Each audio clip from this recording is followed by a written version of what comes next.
bautismo ha sido justificado del pecado. ¿Cuándo nos justifican a nosotros del pecado? Aquí está.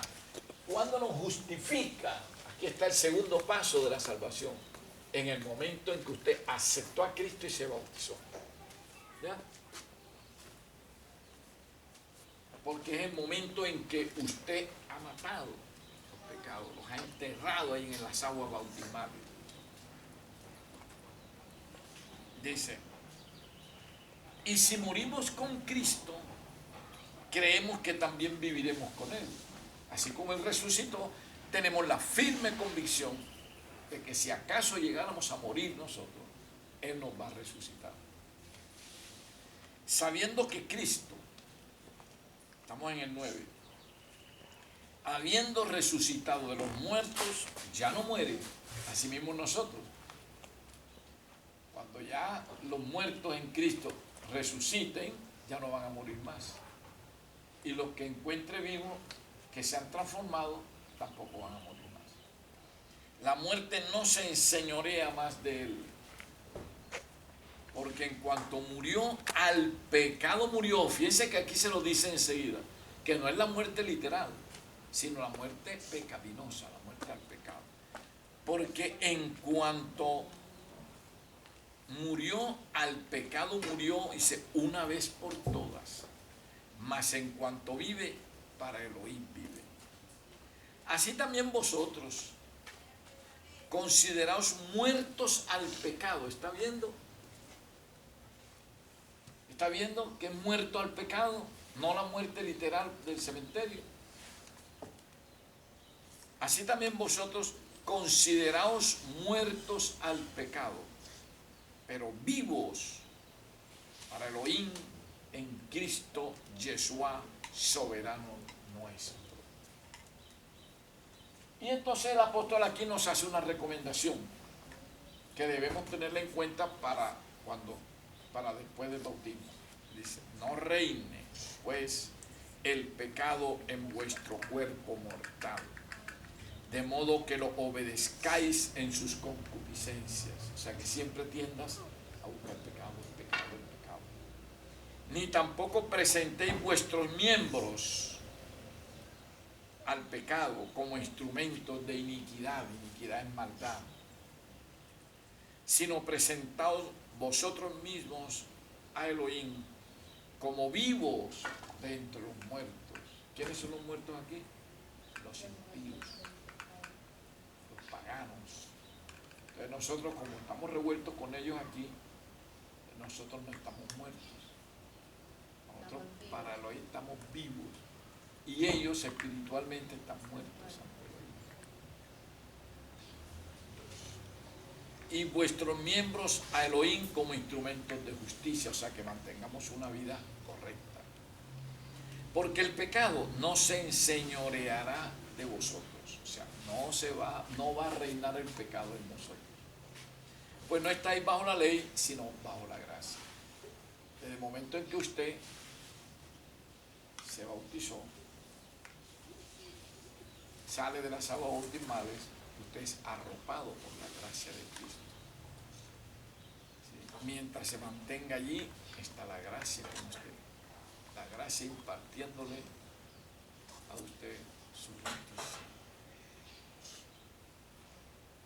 Pero en el momento en que usted peque, usted en ese momento deja de estar bajo la gracia para estar bajo la ley, bajo la condenación de la ley. En el mismo momento en que usted se arrepiente y va a los pies de Cristo y Cristo le justifica ese nuevo pecado, usted deja en ese mismo momento de estar bajo la ley para estar otra vez bajo la gracia. Y eso es lo que nosotros presenciamos en este gráfico.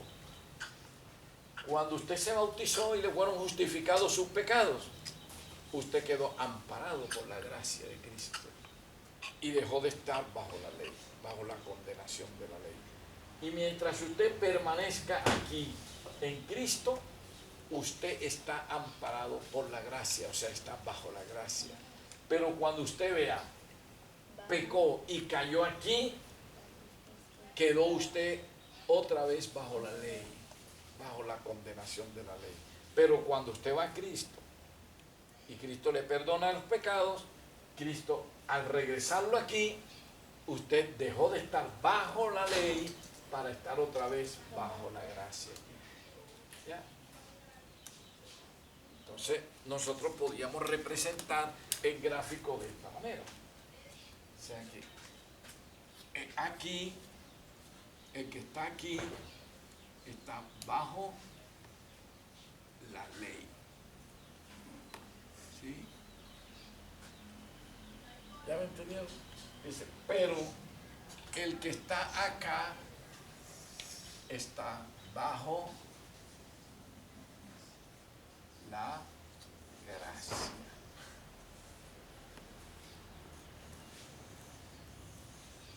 Ya, aquí arriba.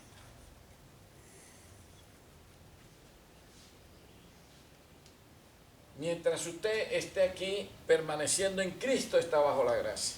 Pero apenas usted cae, está otra vez bajo la ley. Y tiene usted que regresar acá. Y quien lo regresa aquí es Cristo.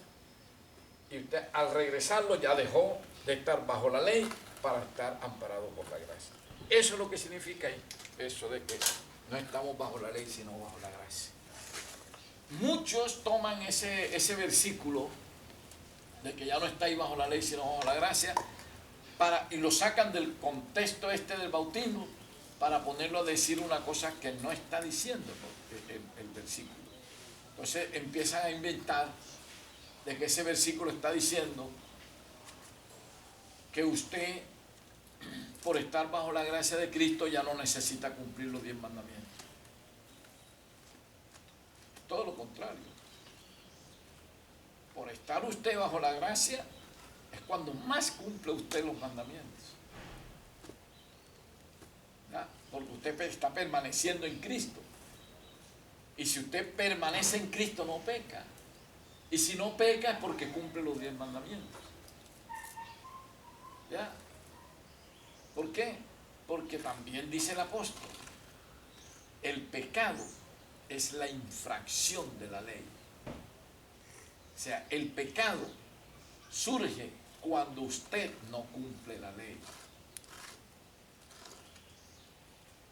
Pero si usted no peca, si el pecado no está en usted, es porque usted está cumpliendo la ley. Y si alguien se bautiza y se va siguiendo bien y se descarrea, es hijo del diablo. Ya. Claro, porque usted se desconectó de Cristo, se descarrió, ¿ya? Listo, se apartó de Cristo, pero usted recibió el bautismo, usted es una hija de Cristo.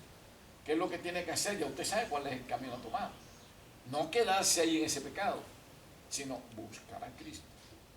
Sí, como algunas personas que se descarrean y ya no siguen a Cristo, sino que se quedan ahí. Y ese es peor. Esos quedan en la situación que dice Pedro. Búsquela para que vean. Aquí está en Primera de Pedro, que es... No, en Segunda de Pedro.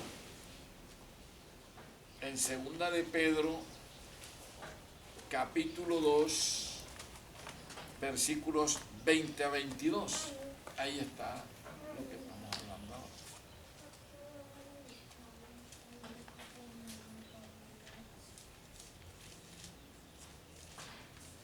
¿Primera de Pedro?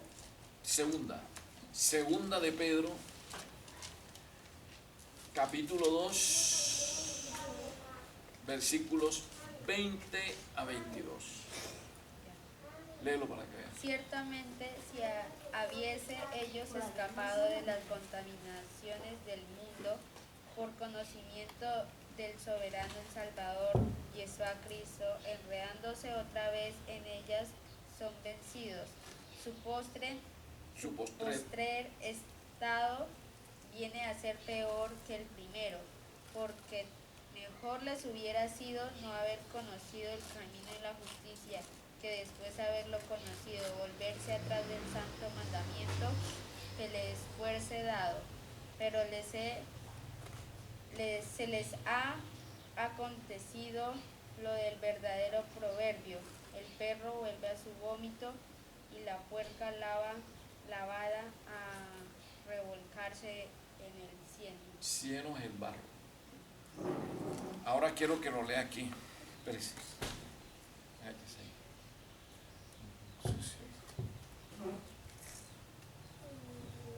Segunda de Pedro, capítulo 2, versículos 20 a 22. Pues los que han conocido a nuestro soberano y el Salvador, Jesús Cristo, y han escapado así de las impurezas del mundo, si se dejan enredar otra vez en esas cosas y son dominados por ellas, quedan peor que antes.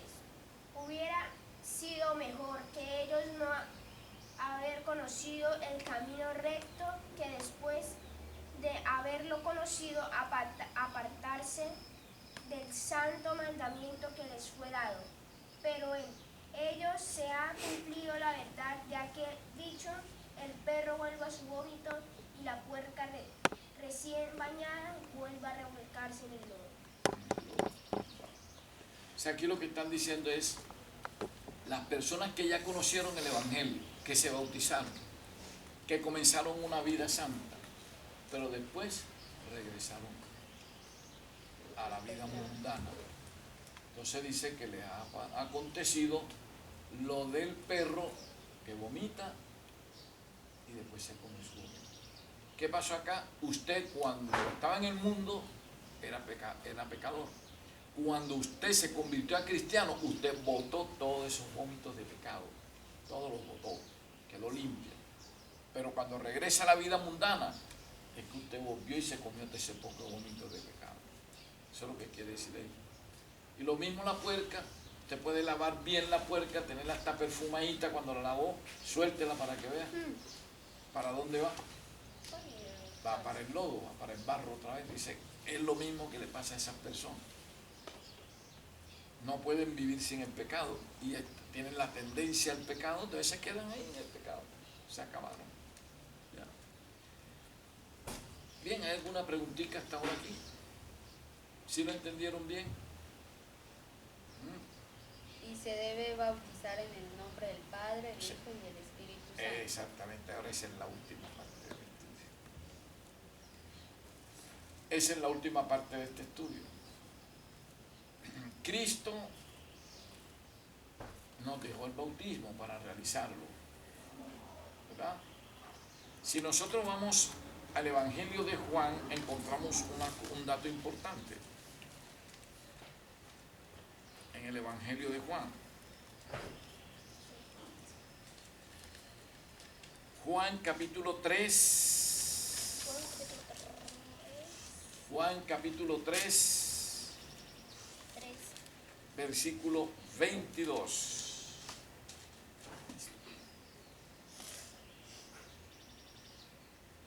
¿Ya lo tienen? A ver, léalo aquí primero. Después de esto, Jesús fue con sus discípulos a la región de Judea, donde pasó algún tiempo con ellos bautizando. Bautizado. ¿Cómo dice acá? ¿Yo? Juan 3:22. Después de esto, vino Yeshua con sus discípulos a la tierra de Judea, y estuvo allí con ellos y bautizaba. Ya, y bautizaba. Allá como dice. Después de esto, vino Yeshua con sus discípulos a la tierra de Judea, y estuvo allí con ellos y bautizaba. Y bautizaba. Pero, como se puede prestar a confusión la palabra bautizaba, entonces la Biblia aclaró esa palabra. Y la encontramos, ahí se critica en el capítulo 4, versículo 2.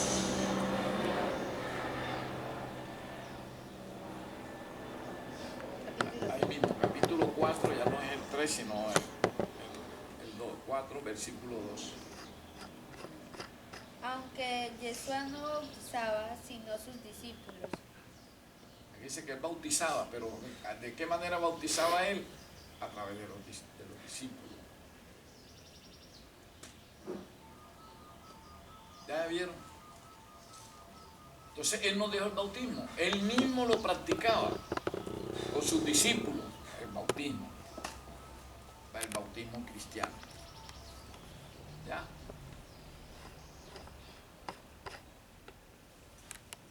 Ahora, ¿de qué manera dijo él que se practicara el bautismo? ¿En nombre de quién? Que se practicara el bautismo cuando ya para irse de aquí de la tierra. Lo encontramos en Mateo 28, 19.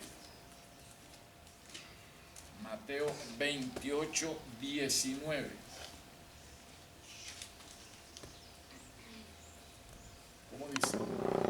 Por tanto, id y haced discípulos a todas las naciones, bautizándolos en el nombre del Padre, y del Hijo, y del Espíritu Santo. ¿Sí vieron?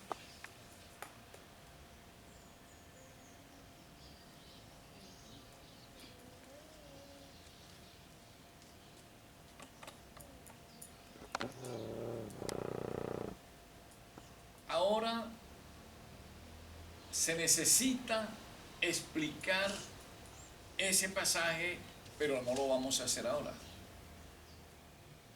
Lo vamos a hacer en la segunda charla que vamos a tener mañana. Porque este último punto acerca del bautismo es un poquito extenso y hay que dedicarle su tiempo.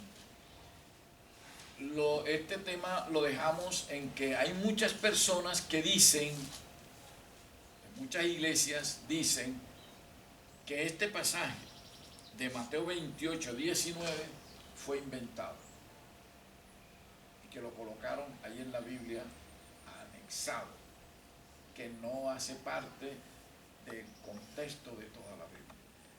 En el segundo estudio, que si Elohim quiere, lo realizaremos mañana a las 9 de la mañana, entonces estudiaremos esta segunda parte del bautismo, que van a ser, este estudio del bautismo va a ser en 2 partes. ¿Sí? Ya esta es la primera parte. ¿Sí entendieron toda esta primera parte? ¿Les quedó claro?